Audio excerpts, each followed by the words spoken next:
అందరికీ నమస్కారం. ఇవాళ మనతో ప్రముఖ ఆస్ట్రాలజర్ వంగర రవిశంకర్ శర్మ గారు మనతో ఉన్నారు. వారితో మాట్లాడదాం. గురుగారు నమస్కారం. నమస్కారం. గురుగారు, ఆగస్టు నెలలో మిథున రాశి వారికి ఎలాంటి ఫలితాలు ఉండబోతున్నాయి కాస్త వివరించండి. తప్పకుండా. మిథున రాశి వారు మనం గమనించినట్లయితే ఈ రాశి వారికి మనం 11వ నెంబర్ ర్యాంక్ ఇవ్వడం జరిగింది అన్నమాట ఈ నెలలో. ఆగస్టు నెలలో 11వ నెంబర్ ర్యాంక్ ఎందుకు ఇచ్చామంటే దానికి కారణం కూడా ఉంది. గమనించినట్లయితే ఈ రాశి వారికి వచ్చేటప్పటికి వేయి స్థానంలో గురువు ఉన్నాడు. అదేవిధంగా వచ్చేటప్పటికి గురువు యొక్క బలం తక్కువగా ఉంది. కుజుడు కూడా గురువుతో కలిసి ఉన్నాడు. అదేవిధంగా ఈ రాశి వారికి ధనస్థానంలో రవి ఉన్నాడు.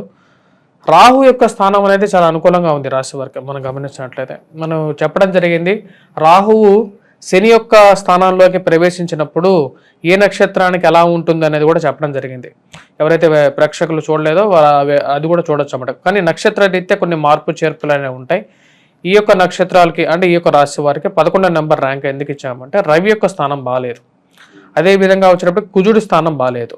కుజుడు శని ఇచ్చినటువంటి ఫలితాలు ఎక్కువగా ఇస్తూ ఉంటాడు. డబ్బు ఖర్చు ఎక్కువగా జరగటం. అదేవిధంగా వచ్చేటప్పటికి రవి ధనస్థానంలో ఉన్నప్పుడు మాట్లాడేటప్పుడు కొంచెం కోపంగా మాట్లాడడం అనేది ఉంటుంది. ఇరుగు పొరుగు సఖ్యత విషయంలో కూడా కొన్ని జాగ్రత్తలు అనేవి తీసుకోవాలి. ఎందుకంటే కోపం అనేది ప్రథమ శత్రువుగా ఉంటుంది ప్రతి మనిషికి. వచ్చేటప్పటికి మనిషి ఎంత మంచివాడైనా అవ్వచ్చు, కానీ తను మాట్లాడేటువంటి మాట అనేది ఒక్కోసారి తనని ఎక్కువగా ప్రభావితం చేస్తూ ఉంటుంది. ఆ విధంగా వచ్చేటప్పటికి తనకి ఎన్నో ఆఫర్స్, ఇప్పుడు ఎంతో పెద్ద పొజిషన్స్లో ఉన్నటువంటి వారు మనం చూడొచ్చు, రాజకీయ నాయకులే చూడొచ్చు. కొన్నిసార్లు వాళ్ళకి ఎందుకు అంత మంచి నేచర్ అనేది ఉంటుంది సంఘంలో అంటే వాళ్ళు అందరినీ మెప్పించగలుగుతారు, మాటలతో మెప్పించగలుగుతారు. అదే కదా. ఇప్పుడు రాజకీయం అంటే రాజకీయాల్లో ఉన్నవాడు వాడికి తెలుసు అది కొన్ని విషయాలు మేము పరిపూర్ణంగా చేయలేము, వారికి ఇచ్చిన హామీలు మేము నెరవేర్చలేము అని చెప్పి తెలిసినా సరే అది చెప్పే విధంగా చెప్తారు. అదే మాటలతో పదవుల నుంచి దిగి కొన్ని చాలా మంది నాయకులు మనకు అలా నెగిటివ్గా టర్న్ అయిన వాళ్ళు ఉన్నారు. అది కాబట్టి మాట అనేది చాలా ముఖ్యం. మాటకు వచ్చేటప్పటికి ధనస్థలంలో ఉన్నటువంటి రవి అటువంటి ఫలితాలు ఇస్తున్నాడు. ఖర్చు కారకుడుగా కూడా తయారయ్యాడు. వీటన్నిటి వల్ల 11వ స్థానం ఇవ్వడం జరిగింది. కాకపోతే బుధుడు శుక్రుడు తృతీయంలో ఉన్నాడు. బుధుడు ఈ రాశి వారికి మిథున రాశి వారికి వచ్చేటప్పటికి మనం గమనించినట్లయితే 3వ ఇంట్లో బుధుడు వక్రత్వంలో ఉన్నాడు. కాబట్టి కొంచెం ఫ్రెండ్స్ అండ్ రిలేటివ్స్ ధైర్యము వీటన్నిటిని ఎదిరించగలిగినటువంటి శక్తి కూడా ఉంటుంది. అలాగే ఈ రాశి వారికి వృత్తిపరంగా ఎలా ఉండబోతుంది? ఇంక్రిమెంట్స్ కానీ ప్రమోషన్స్ కానీ వీటి పరంగా ఎలా ఉండబోతుంది? అదే ఇప్పుడు ఈ రాశి వారికి మనం గమనించినట్లయితే ఎప్పటి నుంచి బాగుంటుంది, ఆగస్టులో కూడా అని చెప్పి చూద్దాం. ఇప్పుడు ఆగస్టులో వచ్చేటప్పటికి 16వ తారీఖు నుంచి బాగుంటుంది. అందుకనే 11వ ర్యాంక్ ఇవ్వడం జరిగింది అన్నమాట. ఎందుకంటే ధనస్థానంలో ఉన్నటువంటి రవి యొక్క సంచారం వచ్చేటప్పటికి తృతీయంలోకి మారుతున్నాడు. అంటే తను స్వక్షేత్రంలోకి, రవి స్వక్షేత్రంలోకి వస్తున్నాడు అన్నమాట, సొంత ఇంట్లోకి వస్తున్నాడు. అక్కడ పూర్తి బలాన్ని ఇవ్వగలుగుతాడు. ఈ రాశి వారికి ఉద్యోగ ప్రయత్న సంబంధితమైన విషయాల్లో నూతన ఉద్యోగం గురించి ఎత్తుక్కోవటం కానీ వీటన్నిటిలో ఒక పాజిటివ్నెస్ సక్సెస్ ఇవ్వగలుగుతాడు. ఉన్నతాధికారులు మెప్పు పొందటం, ప్రమోషన్స్ పొందటం, సన్మానాలు జరగటం, మళ్ళీ ప్లస్ అదేవిధంగా ఉన్నత స్థాయిలో ఉన్నటువంటి స్త్రీ పురుషులతో సంబంధాలు. ఈ రోజుల్లో చాలా మంది సక్సెస్ అవడానికి గల కారణం ఏంటి చెప్పండి? సత్సంబంధాలు. అంతే, రిలేషన్షిప్సే. కొంతమందికి తొందరగా ఉద్యోగం వచ్చిందంటే నీకు కాంటాక్ట్స్ అనేవి బాగా డెవలప్ అయితే దాని కాంటాక్ట్స్కి ఈజీగా మెయింటైన్ చేస్తే నువ్వు వాళ్ళతో పాజిటివ్గా ఉంటే నీకు ఆటోమేటిక్గా నీ పనులు అయిపోతుంటాయి. ఆ పనులు అవటానికి కూడా నీకు అంత పెద్ద స్థాయిలో ఉన్నటువంటి వారు నీతో ఆ యొక్క రిలేషన్షిప్ మెయింటైన్ చేయాలంటే కూడా నీకు లక్ ఫ్యాక్టర్ ఉండాలి. లక్ ఫ్యాక్టర్ లేకుండా ఎవరో వచ్చి నీతో పరిచయం పెంచుకోరు. ఆ పరిచయాన్ని యూటిలైజ్ చేసుకునే కెపాసిటీ కూడా ఉండాలి. ఇంకా మిగతా విషయాలు మనం చూసినట్లయితే వ్యాపార పరంగా ఎలా ఉండబోతుంది? కొత్త పెట్టుబడులు ఏమైనా పెట్టుకోవచ్చు అంటారా?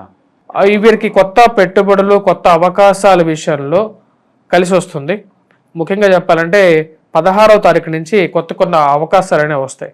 ఉద్యోగ పరంగా అది చాలా అనుకూలంగా ఉంటుంది. అంటే ఎవరైతే ఉన్న చోట నుంచి వేరే చోటకి ఉద్యోగం గురించి, మార్పు చేర్పుల గురించి ప్రయత్నం చేస్తుంటారో వారికి అది బాగుంటుంది. అది ఉద్యోగ అవకాశాలు వెతుక్కునే వాళ్ళకి, కొత్తగా పిల్లలు ఉద్యోగ అవకాశాలు చేసేటటువంటి వ్యాపారస్తులకి కూడా కొంచెం రిలీఫ్ అనేది ఉంటుంది. అంటే ఇప్పుడు టర్న్ ఓవర్ ఎక్కువగా ఉన్నా సరే లాభం ఎక్కువగా ఉండదు. అలాంటి వారికి ఏంటంటే కొత్త అవకాశాలు పొందడం అనేది ఉంటుంది. కాకపోతే ఏంటంటే నేను చెప్పేది, ఎప్పుడైనా సరే పెద్ద ఇన్వెస్ట్మెంట్ చేసేటప్పుడు 1-2 సార్లు మీ జాతకాన్ని చెక్ చేసుకోండి. ప్లస్ మోసపూరితమైనటువంటి మాటలు నమ్మద్దు. ఎందుకంటే కుజుడు ఎప్పుడైతే సరైనటువంటి స్థితిలో లేడో, ఇప్పుడు కుజుడు శుక్రుడి ఇంట్లో ఉన్నాడు. శుక్రుడి యొక్క స్వస్థానంలో కుజుడు ఉన్నాడు.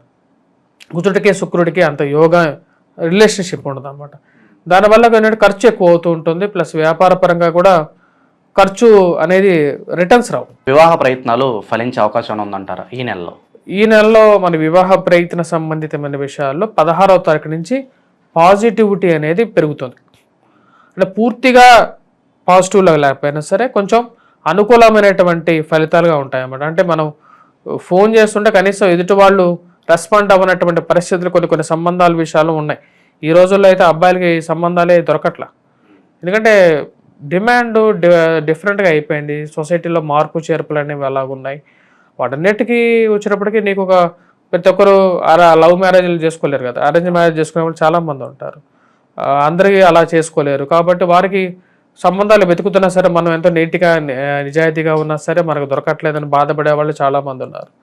వారికి కొంచెం పాజిటివ్ హోప్ 16వ తారీఖు నుంచి ఒక మంచి సంబంధం విషయాల్లో కొంచెం పాజిటివిటీ రావటం, దగ్గర బంధువుల నుంచి ఒక మంచి వార్త వినటం, ఇవన్నీ ఒక పాజిటివిటీ అనేది వీరికి 16వ తారీఖు నుంచి స్టార్ట్ అవుతుంది. ఇంకా అలాగే కుటుంబ కలహాలు, ఇంకా చిన్న గొడవలతో బాధపడుతూ ఉంటారు. అలాంటి వారికి ఏమైనా ఉపశమనం లభించే అవకాశం ఉంది? అది మధ్యవర్తుల ద్వారా సంప్రదింపులు జరగటం అనేది ఒక మంచి పాజిటివిటీ చెప్పచ్చు. 16వ తారీఖు నుంచి పంచాయతీల్లో కానీ వీటిలో ఒక పాజిటివ్గా వచ్చేటప్పటికి మధ్యవర్తుల ద్వారా కొన్ని సమస్యలు పరిష్కారం అవటం అనేది ఒక పాజిటివ్ ఎండ్ అన్నమాట వీరికి. అది 16వ తారీఖు నుంచి జరుగుతుంది. వారితో పాటు విదేశీయాన సంబంధితమైన విషయాల్లో ఎప్పటి నుంచో ప్రయత్నం చేస్తున్నటువంటి వారు, అబ్రాడ్ వెళ్ళాలి చేయాలి అనుకున్నటువంటి వారు ఎవరైతే ఉన్నారో విద్యార్థులు కూడా, వారు కూడా వచ్చినప్పుడు రేపు 16 నుంచి కొంచెం ప్రయత్నం చేయాలనుకున్నటువంటి వారికి కొంచెం అనుకూలంగా ఉంటుంది. ఈ రాశి వారికి ఆరోగ్యపరంగా ఎలా ఉండబోతుంది? ఏదన్నా జాగ్రత్తలు తీసుకోవాల్సిన అవసరం ఖచ్చితంగా ఉందంటారా? ఆరోగ్యపరంగా అయితే ఎప్పుడైతే కుజుడు సరైనటువంటి స్థితిలో లేడో అప్పుడు ఆరోగ్యపరంగా కొన్ని చిక్కులు అనేవి ఎదురవుతూ ఉంటాయి.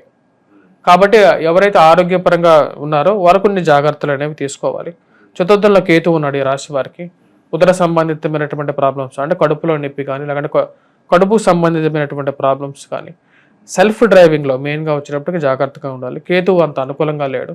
మోసపూరితమైనటువంటి మాటలు నమ్మటం, ఎందుకంటే మోసం చేసేవాళ్ళు ఎక్కువ. ఈ రోజుల్లో ఎన్ని రకాల స్కామ్స్ అనేవి మనం చూస్తూనే ఉన్నాం. సో కాబట్టి వాటిని కొంచెం దూరంగా ఉండటానికి ప్రయత్నం చేయండి. అప్పుల బాధలు, అలాగే భూ కబ్జాలకు గురైన వాళ్ళు ఉంటారు. వారికి ఏమన్నా అనుకూల పరిస్థితులు ఏమన్నా కనిపిస్తున్నాయా? కోర్టు సంబంధితమైన వ్యవహారాల్లో వీరికి అనుకూలత అనేది 16వ తారీఖు నుంచి కొంచెం రావడానికి అనుకూలంగా ఉంది. అంటే కుజుడి యొక్క అనుకూలత అంతగా లేదు కాబట్టి కొన్ని కష్టాలు ఉన్నప్పటికీ కూడా వీరు పాజిటివ్ హోప్, అంటే అధికారుల ద్వారా కొంచెం వీరి వైపు మారటానికి, అధికారుల యొక్క సంప్రదింపులు జరిపి వారిని వీరి వైపు మార్చుకోవటానికి కొంచెం అనుకూలంగా 16 నుంచి ఉంటుంది. మిథున రాశి వారు ఎటువంటి పరిహారాలు చేసుకుంటే వీళ్ళకి శుభ ఫలితాలు కలుగుతాయి అంటారు? మిథున రాశి వారు మనం గమనించినట్లయితే ఈ రాశి వారికి అన్ని అనుకూలమైనటువంటి ఫలితాలుగా లేవు. కానీ అందుకని నేను ర్యాంక్ కూడా 11వ నెంబర్ చెప్పడం జరిగింది. ఉన్నట్టుగానే చెప్పాలి. ఎందుకంటే మోసపూరితంగా చెప్పి అది ఈ రోజు కాకుండా రేపైనా వాళ్ళకే తెలుస్తుంది. వాళ్ళ యొక్క జీవితం ప్రతి ఒక్కరికి తెలుసు. ఎందుకంటే ఇప్పుడు గ్రహస్థితి అంత అనుకూలంగా లేదు. కాకపోతే ఉంది 16వ తారీఖు నుంచి కొంచెం బెటర్ హోప్ అనేది ఉంది కాబట్టి వీరికి 11వ నెంబర్ ర్యాంక్ ఇవ్వడం జరిగింది. ఇప్పుడు ఏవి గ్రహాలు బాగలేవు వీరికంటే అంటే బుధుడు, శుక్రుడు మంచి స్థానంలో ఉన్నారు. ఎందుకంటే బుధుడు వక్రత్వం పొందినాడు, అదేవిధంగా తృతీయంలో ఉన్నాడు. ఎందుకంటే ఇప్పుడు ఈ రాశి నుంచి మళ్ళీ వెనక్కి వస్తున్నాడు, ధనస్థానంలోకి వస్తున్నాడు. 22వ తారీఖున వస్తున్నాడు. అప్పటి నుంచి కొంచెం రికవరీ, మనీ, ఫైనాన్షియల్గా కూడా బాగుంటుంది. కానీ ఈ రాశి వారు స్పెషల్గా చేసుకోవాల్సినటువంటి పరిహారాలు, కుజుడికి రవికి పరిహారం చేసుకోవాలి. మొదటి 15 రోజులు ఈ రాశి వారికి అంత బాగలేదు. ఎందుకంటే 27వ తారీఖున వచ్చేటప్పటికి కుజుడు జన్మరాశిలోకి వస్తున్నాడు. వీరు ఈ నెల మొత్తం వచ్చేటప్పటికి సుబ్రహ్మణ్యేశ్వర స్వామి ఆరాధన చేసుకోవటం, సాయిబాబా దేవాలయానికి వెళ్ళేవాళ్ళు సాయిబాబా దేవాలయానికి వెళ్ళొచ్చు. దత్తాత్రేయ స్వామి ఆరాధన చేసేవాళ్ళు దత్తాత్రేయ స్వామి ఆరాధన చేయండి. అదేవిధంగా ఎందుకంటే గురువు బాలేడు కాబట్టి వీటన్నిటితో పాటు వీరు ముఖ్యంగా చేసుకోవాల్సింది సింధూరాన్ని ధరించటం అనేది ముఖ్యం. అదేవిధంగా ఆషాఢ శుక్ల పాడ్య మనకు పౌర్ణిమ రాబోతున్నది. పరిహారంగా వచ్చేటప్పటికి వీరు ఏం చేసుకోవాలంటే గోధుమ పిండిని, మరి అదేవిధంగా వచ్చేటప్పటికి వీరు బెల్లాన్ని కలిపేసేసి రొట్టెలు కానీ లేకుండా చేసి పంచటం. అదేవిధంగా వచ్చేటప్పటికి 2 పిండిలను కలిపి ఆవు పాలతో కలిపి శివాభిషేకం చేయటం. ఈ 2 వచ్చేటప్పటికి సింపుల్ రెమెడీస్ అన్నమాట.